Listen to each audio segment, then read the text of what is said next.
Estamos aqui para mais um encontro de terapeutas no site guardiõesdalusterapeutas.com.br. E nesse encontro de hoje, nós estamos aqui com a terapeuta Mara Gonçalves, com a terapeuta Alessandra Nascimento, com a terapeuta Manon Braga, com a terapeuta Miriam Valério e com a terapeuta Andréa Rigo.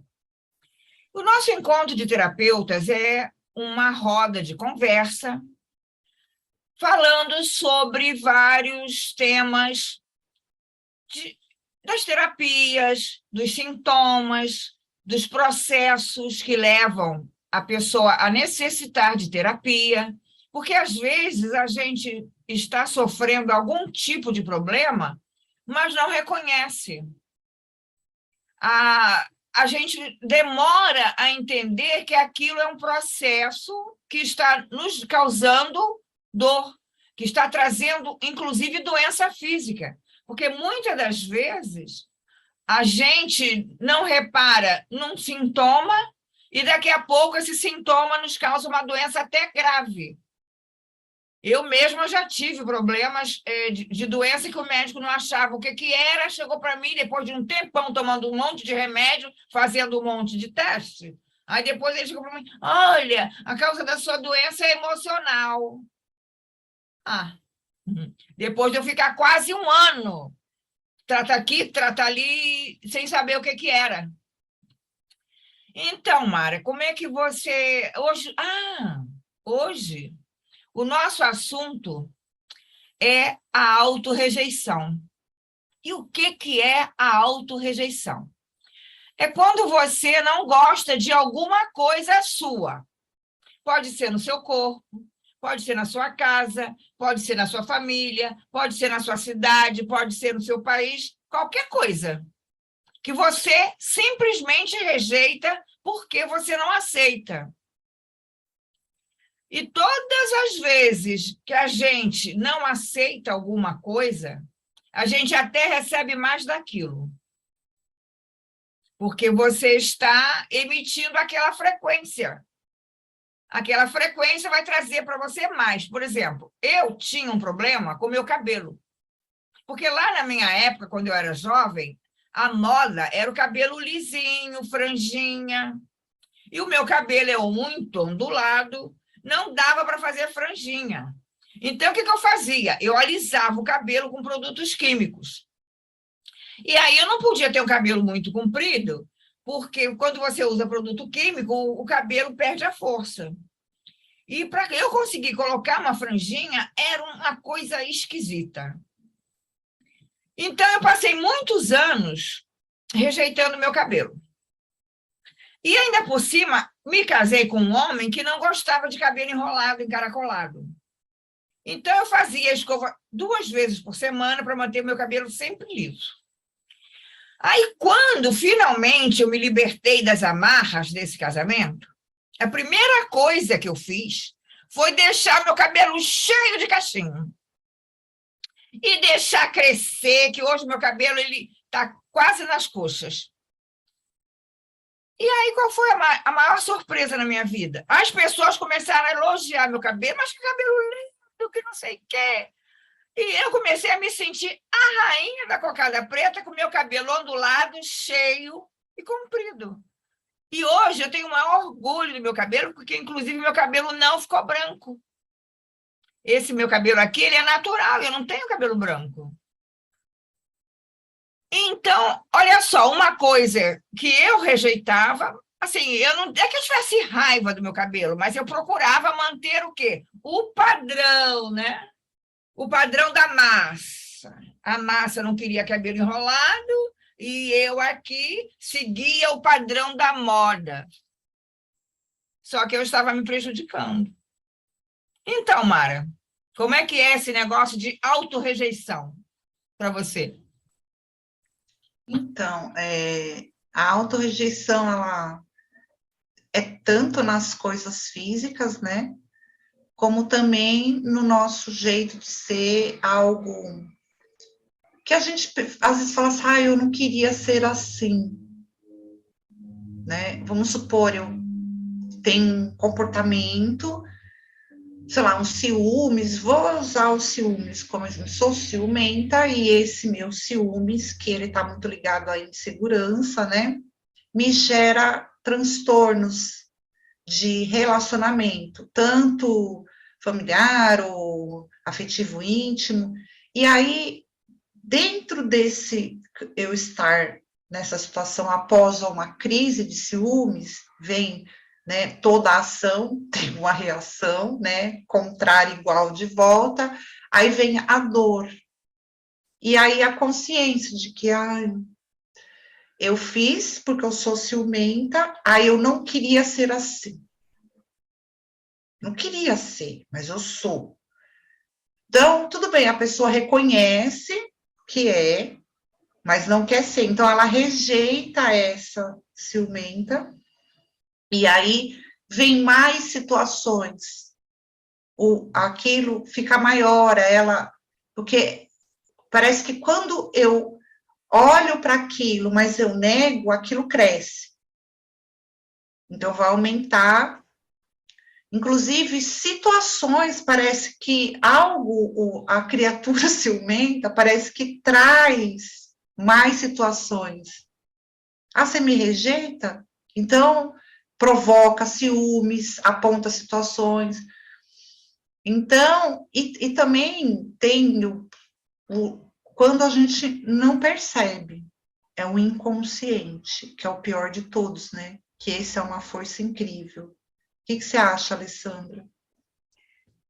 Bom, você disse tudo, quando a gente não percebe, né? Porque, assim, a autorrejeição, eu vejo que muitas vezes as pessoas têm dificuldade dessa percepção. Se fosse a rejeição do outro para conosco, é muito mais tranquilo de se perceber, né? Mas quando a gente não se olha, quando a gente não se aceita da forma como é, seja fisicamente ou seja emocionalmente, isso é auto, ou seja, a rejeição que eu tenho de mim mesma.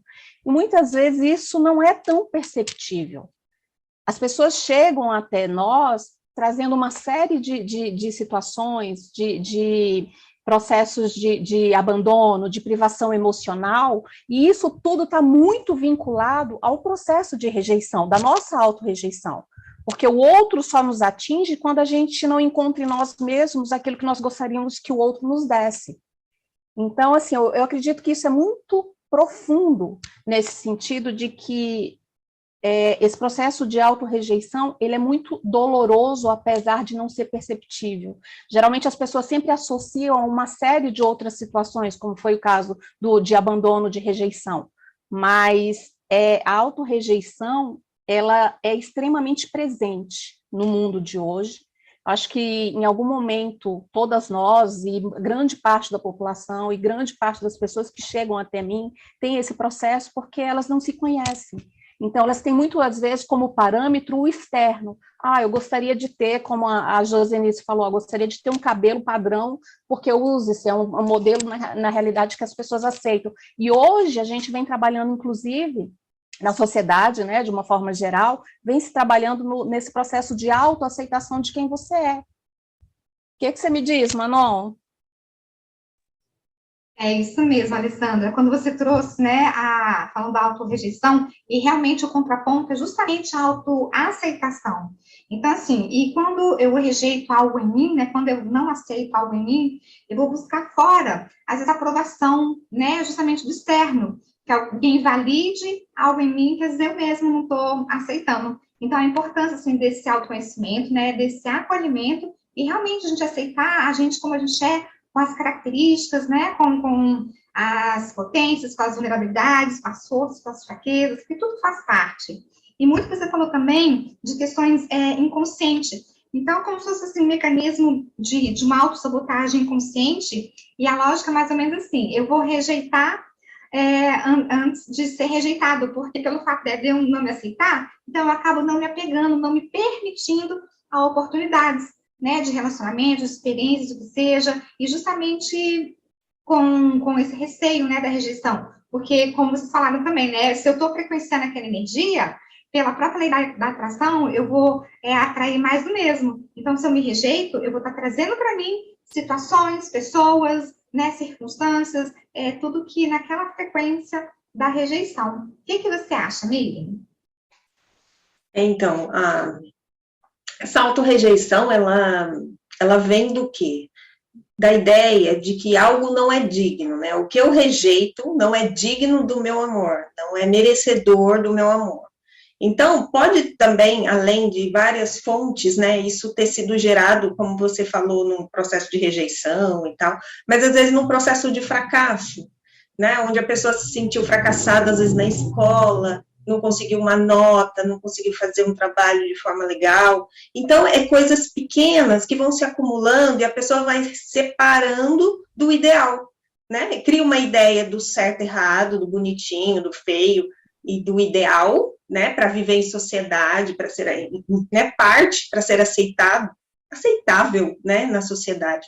Então, ela vai criando um desamor, né, algo que ela não sente inclusa, não sente parte, então ela vai rejeitando, né, e é aquele negócio, né, aquilo que eu não aceito, como é que eu vou amar, né, e se a gente não ama a gente, da onde que vem o amor? Vem de dentro, porque como você falou da lei da atração, se eu tenho amor, eu recebo amor, né? Se eu me rejeito, então muitas situações de rejeição vão se manifestando para que a gente comece a perceber, opa, por que todo mundo está me rejeitando? Mas na verdade é que a fonte está dentro, né? Em algum lugar a gente entende que a gente não é merecedor, ou é fracassado de fato, né? É separado, como a gente já falou, em prateleiras, né? O que é bonito e feio. Então, isso é uma das maiores dores a qual eu entendo emocional que uma pessoa pode carregar, né, porque ela nunca vai estar satisfeita aonde ela estiver, ela sempre vai se sentir diminuída, sempre vai se sentir menos, e às vezes ela não sabe que ela se rejeita, né, ela só acha que ela é menos, mas que não é capaz, nunca está pronta, né, vai conseguir um projeto, uma realização profissional, por exemplo, ela nunca está satisfeita com o que ela faz, sempre do outro é melhor, porque às vezes está essa origem de fracasso, de não pertencer, né, então a pessoa nesse grau de emocional dolorido, assim, perde muita oportunidade na vida, você vê que é uma bola de neve, né, quanto mais eu me rejeito, mais eu vou ser rejeitada, então mais oportunidades eu vou perder, porque eu não tenho coragem de me colocar. Se eu não me coloco, ninguém me vê. Então, de repente, eu me sinto rejeitada. Muitas coisas vão atrelando, né? Que vai levando a pessoa para baixo, cada vez mais para baixo, porque ela mesma não se vê como ela é de fato. É um véu da ilusão, né, Andréia? É isso aí. É uma ferida muito profunda, né? A rejeição, a autorrejeição, né? Porque vai criando essa autorrejeição porque ela, desde pequena, se sentiu rejeitada. Então, ela vai criando nela também de não se aceitar. Porque ela está olhando para o outro que está vendo que ele não aceita ela e ela começa também a achar que isso é verdadeiro. Isso é certo, que ela não pode se aceitar, né?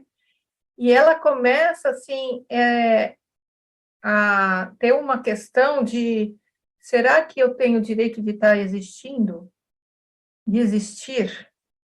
E aí, o que acontece? Começa a ter aqueles medos, e a pessoa que não se aceita, que tem um índice muito alto de rejeição, é aquelas pessoas que entram muito com medos e até síndrome do pânico, que eu tenho visto, tá? As pessoas que têm pânico, elas têm um nível de autorrejeição muito grande, que não vê ali a possibilidade, por que eu estou fazendo aqui? Eu não deveria estar aqui, todo mundo me rejeita, até eu me rejeito, entende? Então, e aí ela tem muitas dificuldades de olhar para aquela criança interior dela e ver coisas boas, qualidades, né? E acender nela o quê? A alegria de viver. Olha, eu estou aqui, eu me aceito, eu sou assim, eu sou boa, eu sou legal, né? Então, é uma ferida muito profunda a gente trabalha na psicanálise, espiritualidade, e é muito comum, como outras falaram aí, né, de a gente encontrar as pessoas assim, que não estão, e elas são pessoas que elas fogem delas mesmas, e aí elas se isolam, né, e aí elas entram, aquelas pessoas que querem se isolar do mundo. Por quê?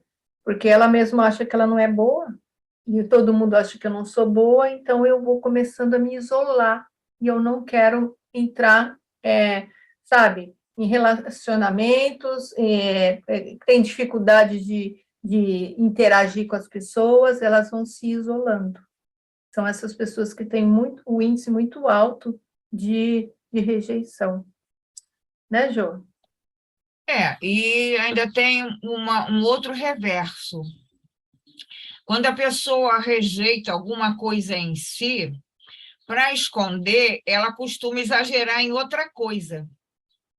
Então, sabe aquelas pessoas que chegam contando piada? Então, quer aparecer, né? Tem horas que você até está afim de escutar a piada, mas tem horas que aquela piada já contou 10.000 vezes e já está ficando sem graça, mas a pessoa está ali contando piada, fazendo não sei o quê, então você acha que aquela piada, mas fulano é alegre, é uma pessoa extrovertida, não sei o quê, mas às vezes aquela pessoa está escondendo exatamente dores. Como essa pessoa ela não aceita alguma determinada parte dela, aí ela coloca aquela capa de extrovertido, divertido, não sei o quê, que é para poder fazer uma máscara. E, às vezes, esse tipo de situação, porque ninguém aguenta usar uma máscara o tempo inteiro, é quando vêm as doenças físicas. Vêm doenças, inclusive doenças graves. Poxa, mas fulano era um cara tão bacana, não sei o quê, está doente do coração, mas por quê? Ninguém conhece o outro de verdade, só ele próprio. E as terapias, elas realmente resolvem muita coisa. Eu acho até que resolve tudo, porque eu sou até suspeita de falar. Porque para você só vê uma ilha se você sair da ilha. Se você estiver na ilha, você não vê a ilha. Para você ver a ilha, você tem que estar de fora. Aí você vê que é uma porçãozinha de terra cercadinha de água. Mas se você estiver dentro, você só vê a terra. O máximo que você vê é a água, aí você acha que está numa praia. Mas se você está numa ilha, você só consegue ver essa ilha de fora. Então, é justamente o nosso papel de terapeutas. Analisar o que você tem e buscar as causas. Onde começou esses processos? Onde começou essa sua... que, de repente, você nem sabe que tem essa autorrejeição. Mas ela está lá, que ela nasceu num trauma, em alguma coisa que, de repente, não foi nem seu. Foi lá da sua avó. Mas veio trazendo no seu DNA. A informação chega até você. Então, é muito importante o quê? O autoconhecimento. E quando que a gente tem o autoconhecimento? Buscando as informações, como nós estamos aqui fazendo esse encontro de terapeutas, e buscando o tratamento quando achar que tem alguma coisa que está fora do eixo. Porque o desequilíbrio, ele começa pequenininho. Ninguém surta de um dia para o outro. Ninguém fica numa crise de pânico, passando mal, sem conseguir respirar de um dia para o outro. Começa com uma enxaqueca, começa com... não estou com vontade de ir, me deu um enjoo, não vou não. Alguém te convida para um passeio, você, estou assim, me sentindo um pouco enjoada, sabe? Alguma coisa que eu comi, foi azeitona. Não, é o seu corpo respondendo uma emoção, porque nós somos muito mais emocionais do que mentais. Então, Mário. A Andrea trouxe aí uma coisa de lá da infância, né? E a Jo trouxe da ancestralidade, a avó. Então, assim, às vezes a criança, ela se sente rejeitada, mas ela não foi. Os pais, ninguém rejeitou, mas ela se sente porque, às vezes, o pai e a mãe tinham um trabalho, alguma coisa em que não era tão presente, ou não eram tão afetivos como a criança gostaria que fosse, e aí ela se sente rejeitada. Mas também, às vezes, pode trazer isso da infância da pessoa, quando vem um filho que vem com uma coisa que a gente não queria que fosse. Algum tipo de enfermidade ou uma falta de algum sentido. E aí aquilo é um aprendizado para os pais, não digo lição, aprendizado, porque não existe castigo. Deus não castiga ninguém. Tudo é amadurecimento e para a evolução do espírito. E aí esses pais vão em busca de reverter aquilo, uma cura, entre aspas, daquilo que o filho veio com uma enfermidade, com alguma coisa, ou uma síndrome, ou uma surdez, uma cegueira, alguma coisa. Ele nasceu assim porque ele veio se amadurecer o seu espírito com aquilo. Aí isso pode gerar para a criança, meus pais me rejeitam. Ele não está rejeitando o filho, jamais, nunca, mas a enfermidade, a busca da cura, às vezes uma palavra maldita, eu não aceito isso no meu filho, eu quero uma cura, eu vou buscar, e começa aquela buscar médico, busca tudo, e aí aquilo, as palavras, elas podem ser mal interpretadas, mesmo que mentalmente fala, não, imagina, meus pais não, mas o emocional recebeu daquela forma. A própria busca dos pais em buscar a cura para uma enfermidade de um filho, quando fala, eu não aceito essa doença, eu não aceito, a criança pode entender que ela, porque a doença está nela, ela está enferma, ela nasceu assim, então fica o emocional e pode gerar muitos problemas futuros, né? E ela passa a se rejeitar aquilo que tem nela e não querer, por uma simples palavra mal interpretada, que no significado significante de Lacan, né? O que é um significado para uma pessoa, é um significante diferente. O que você acha, Alessandra? Não sei. Passo a palavra. Eu me atentei muito a uma frase que a Jo falou, que fala que ninguém conhece o outro de verdade, só ele mesmo. E eu ainda complementaria que este ser que se conhece ele mesmo, ele tem que ter consciência de quem ele é. Então, assim, as terapias, ela traz muito essa visão da gente saber nossas potencialidades, de nós entendermos também as nossas vulnerabilidades, de nós sabermos que nós somos seres individuais, únicos. Eu acho muito interessante quando a Jo em algum momento fala, não, nem a nossa, como é que diz, quando você coloca o dedo, a nossa digital é igual ao outro, né? Então, nós somos efetivamente pessoas únicas. E as terapias, ela consegue trazer essa visão de nos autoconhecermos, no processo de buscarmos o nosso processo de aceitação, de não comparação com o outro, porque somos seres distintos, né? Então, assim, e as pessoas precisam entender que toda essa questão de, por que todos me rejeitam? Você precisa entender que tudo o que acontece, tudo que o outro te dá, parte de dentro de cada um. Então, não é a rejeição do outro, é sempre a rejeição que eu estou me dando.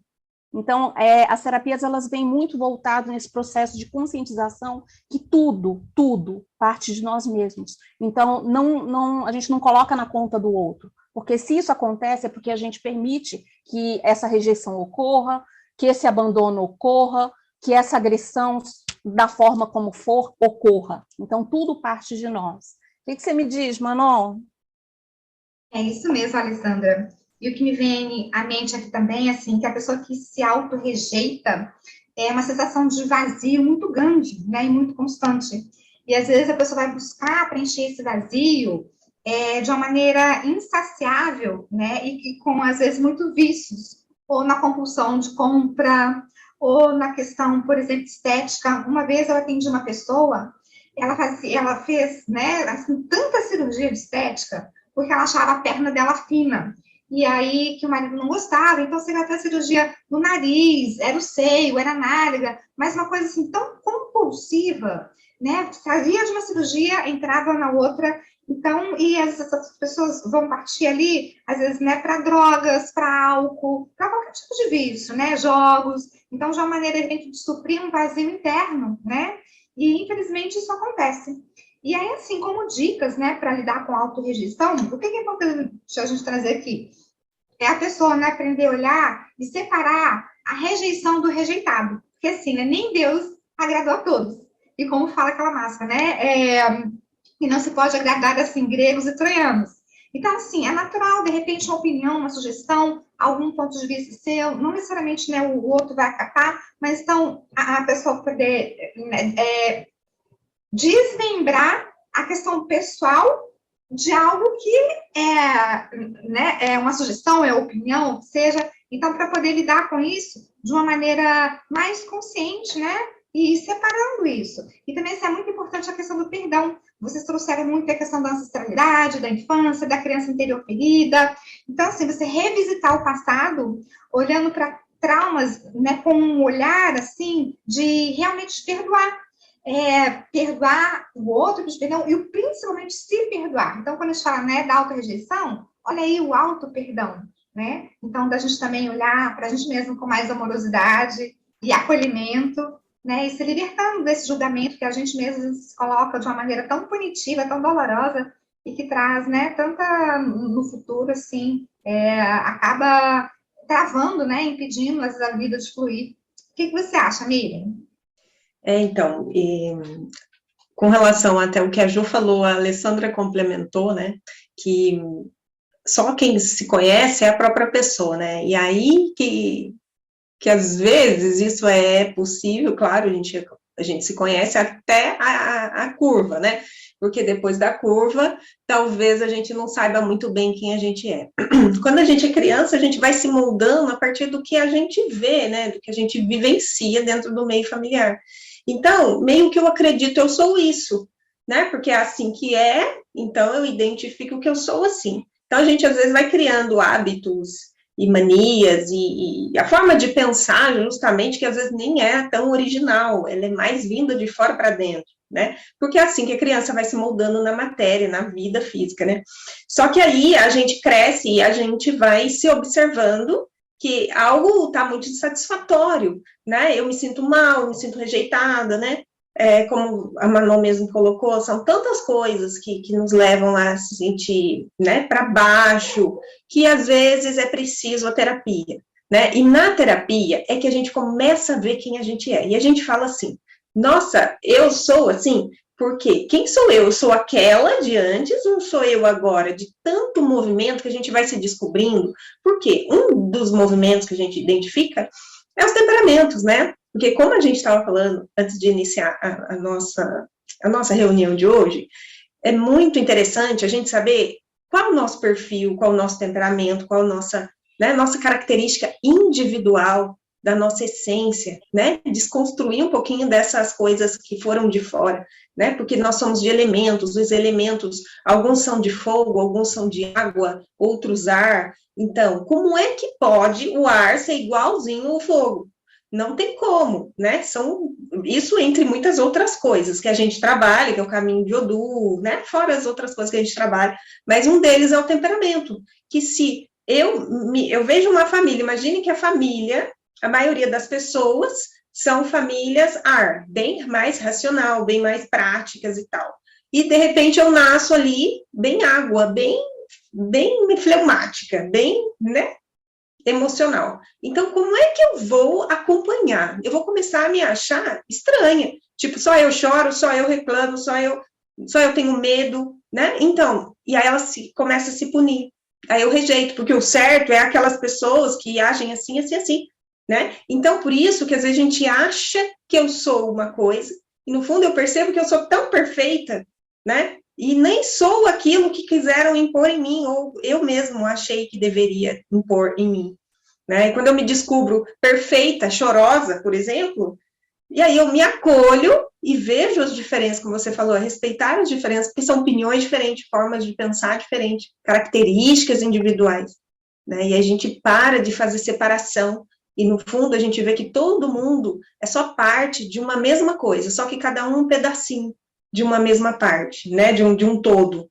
Então eu preciso, às vezes, ser elemento ar, eu preciso ser mais racional, mais prática, né? Mais chegando, e a outra mais tímida, mais recatada. Só que às vezes eu me condeno por isso, né? Então é hora de olhar para dentro, na verdade, depois da curva, né? Porque até a curva a gente fala, eu me conheço porque é aquilo que eu sempre vivi, né?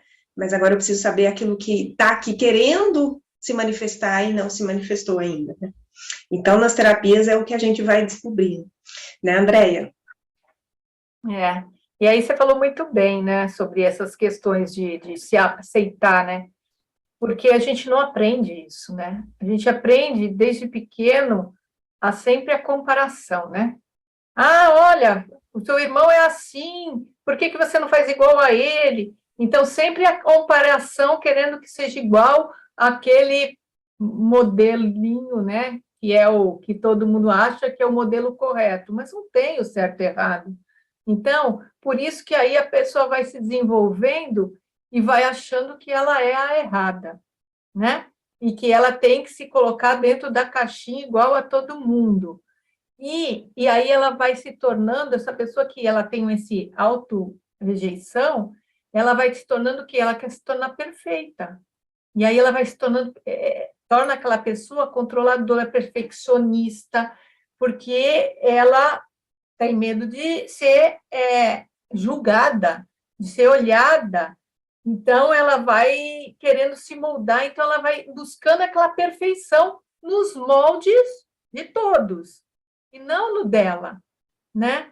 E aí ela vai perdendo a essência dela, vai perdendo quem é ela, até o ponto quando se torna adulta, às vezes chegar e falar assim, numa sessão, eu não sei quem sou eu, porque ela se moldou tanto ao que todo mundo queria e ela não sabe, ela se perdeu dela mesma. E é esse nosso trabalho, né, na psicanálise, é trazer a pessoa para a essência dela, para ela se encontrar. Quem é ela? Do jeitinho dela, que é a peça fundamental para esse nosso mundo. E cada um do seu jeitinho vai montando o quê? O quebra-cabeça do universo. Precisava da energia da Jo, precisava da energia da Mara, da Miriam, da Manon, da Lê, minha, para formar toda essa energia do universo. Porque está tudo sincronizado, né? Então, as pessoas não entendem isso. E é isso que a gente vai dando clareza nas sessões para a pessoa. É difícil a pessoa se enxergar dessa maneira? É porque ela não aprendeu e está tudo certo. E aí ela vai aprendendo a isso. Quando ela é elogiada, ela desconfia, ela fica desconcertada. Não, porque ela não aprendeu. Então, ser ela mesma, ser espontânea. Então, olhar para a pessoa e, assim, ela se aceitar, é isso que vocês têm falado aí, ela se aceitar e se sentir compreendida por todos, mas às vezes ela está no meio, ela não é compreendida, o meu pensamento é totalmente diferente das pessoas que eu convivo, e está tudo certo, beleza. Então, mas assim, a pessoa tem medo, que aí que entra no pânico, de se bancar. Eu sou assim. E aí, por medo de se bancar, ela vai começando a ficar igual a todo mundo, para ninguém me perceber. Que bom, né? Que se ela for diferente, né? E aí ressaltar essa assim, olha, é única, eu sou diferente, eu sou eu, né, Jô? Exatamente, é exatamente isso. O caminho da cura para a autorrejeição é a autoaceitação, a consciência de que você não é igual a ninguém, ninguém mesmo. Nem a seu irmão, nem a sua mãe, nem a seu pai. O seu filho também não é igual a você. Não vai querer também querer que seu filho faça as coisas que você faria ou não faria. O importante é cada um colocar na consciência que é individual e que pertence a um todo, e que está aqui com um propósito de vida único. Mas isso aí é papo para mais de metro, né? Se a gente, nosso tempinho já acabou, e eu peço que as pessoas que gostaram do nosso encontro deem um joinha, se inscrevam no canal, compartilhem com os amigos, com os parentes, coloquem nos comentários o que achou. E também, se você tem assim dúvida sobre algum assunto, coloca aí nos comentários para a gente, que aí a gente também traz esse assunto para a pauta. Nós temos o programa Chá com Terapia também, nós temos palestras, nós temos lives, nós temos muita coisa aqui no canal justamente para trazer o quê? Lucidez, clareza, conhecimento sobre esse assunto que é tão novo, né? Mas também é muito antigo. Que nós aqui trabalhamos com neurociência, física quântica, espiritualidade sem cunho religioso. Nós não estamos aqui trazendo a espiritualidade da religião. Nós trazemos a espiritualidade porque nós somos espíritos. Nós somos uma energia. E estamos aqui encarnados para um propósito. Então, até o próximo, né? O próximo programa. E namastê. Eu saúdo o Deus que habita em você. Bye, bye.